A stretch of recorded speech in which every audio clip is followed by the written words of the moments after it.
Kontroversi ini tidak bermula dari gosip, tapi dari satu kritik tajam soal sistem penentuan juara.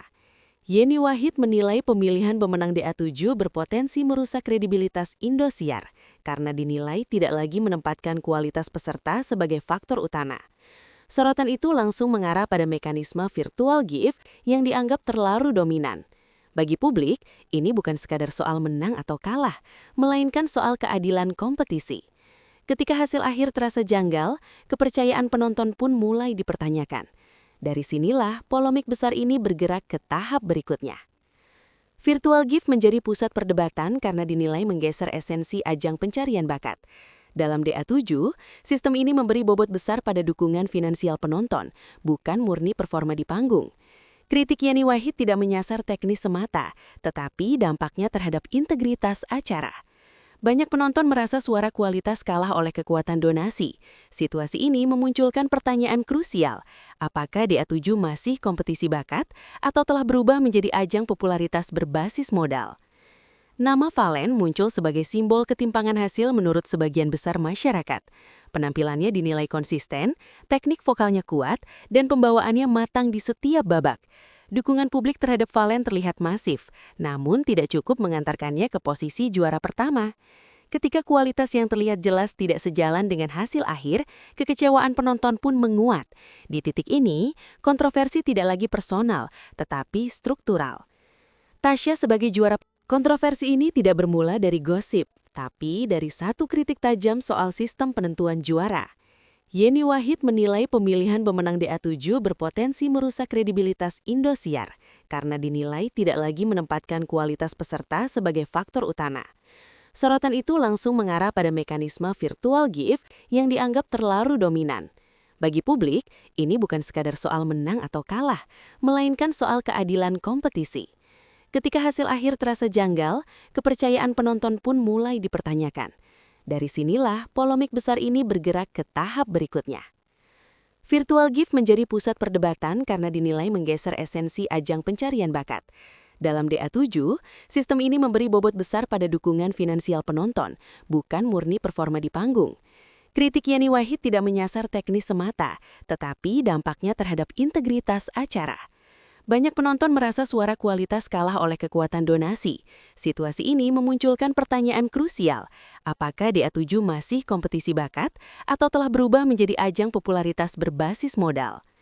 Nama Valen muncul sebagai simbol ketimpangan hasil menurut sebagian besar masyarakat. Penampilannya dinilai konsisten, teknik vokalnya kuat, dan pembawaannya matang di setiap babak. Dukungan publik terhadap Valen terlihat masif, namun tidak cukup mengantarkannya ke posisi juara pertama. Ketika kualitas yang terlihat jelas tidak sejalan dengan hasil akhir, kekecewaan penonton pun menguat. Di titik ini, kontroversi tidak lagi personal, tetapi struktural.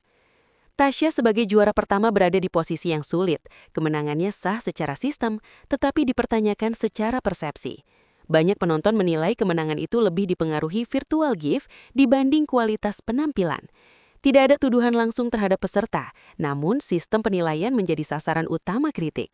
Kondisi ini membuat hasil akhir terasa tidak utuh di mata publik. Dari sinilah kredibilitas program mulai diseret ke ruang diskusi yang lebih luas. Yeni Wahid melihat persoalan ini sebagai masalah kredibilitas lembaga penyiaran, bukan sekadar acara hiburan.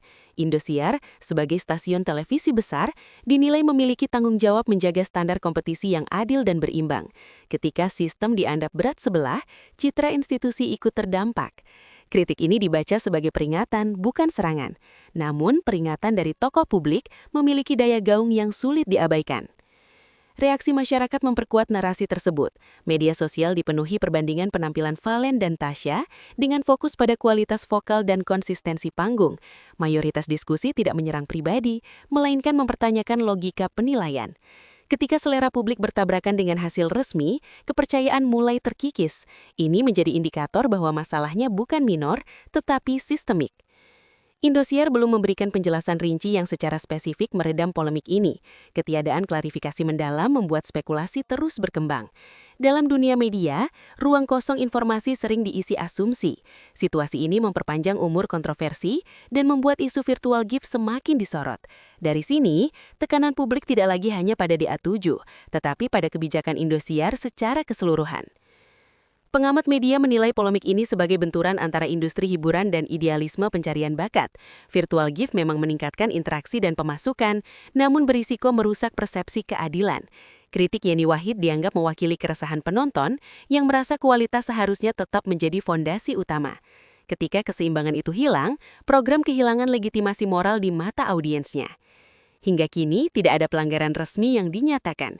Namun dalam dunia penyiaran, persepsi publik sering lebih menentukan daripada keputusan formal. Ketika masyarakat lebih menerima Valen sebagai juara secara kualitas, hasil akhir tetap akan diperdebatkan. Kerusakan reputasi tidak selalu datang dari kesalahan hukum, tetapi dari hilangnya kepercayaan. Inilah risiko terbesar yang sedang dihadapi. Kontroversi di A7 kini melampaui 1 musim dan 1 juara. Ini menjadi ujian bagi Indosiar dalam menyeimbangkan bisnis, hiburan, dan integritas. Apakah sistem akan dievaluasi atau polemik ini dibiarkan berlalu sebagai badai sesaat masih belum jelas. Namun satu hal pasti, publik sudah bersuara dan bagaimana Indosiar merespons akan menentukan arah kepercayaan penonton ke depan.